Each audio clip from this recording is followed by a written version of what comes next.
Hello people! Welcome to my OE video. OE talaga kasi ako'y magtatagalog na lang dito kasi yung mga mukhang yan ay mga Bisaya lang naman yan. Kaso gusto ko pong magtagalog kasi para mas naiintindihan ng iba.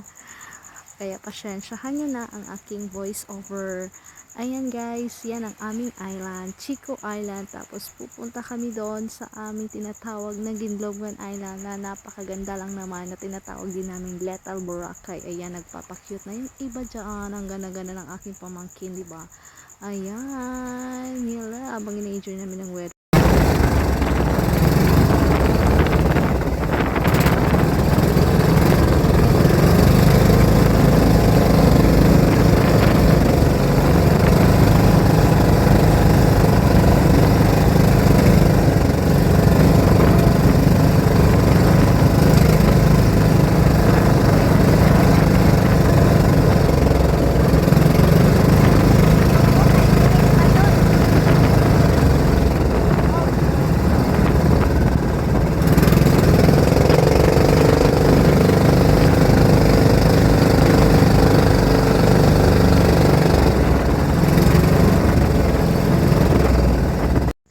Yes, hello people. Nandito na nga kami sa Ginlobgan Island, the Little Boracay. Welcome to Little Boracay.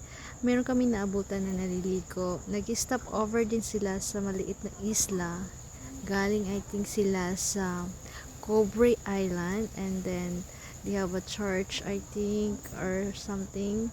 And then, naliligo din sila kasi parang feel nila yung good weather at the time. So, kami ay talagang excited na rin sa vitamin C. Let's go! Hi people! Habang busy sila, tingnan natin guys. Pansin ko, sobrang dami ng coconut tree sa island na to. Siguro, sa susunod nating balik dito, hindi lang swimming ang mai-enjoy natin, kundi ang kakainin na natin ng mga bunga ng mga coconut tree na to. Hanggang nagre-ready sila. Hi people! Ito na nga, sinimula na namin ng pag-walk-walk sa island in Ginlobgan Island. Ito guys, talaga yung coconut tree na to, napakaganda, nakakadagdag talaga ng nature pretty sa island na to. So, thank you sa nag-idea na magtanim ng coconut kasi sa susunod namin bisita dito guys at magsiswimming ulit.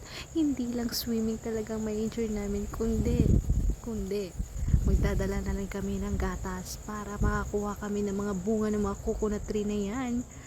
Ito na nga. Ayan na.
kasi gutom na.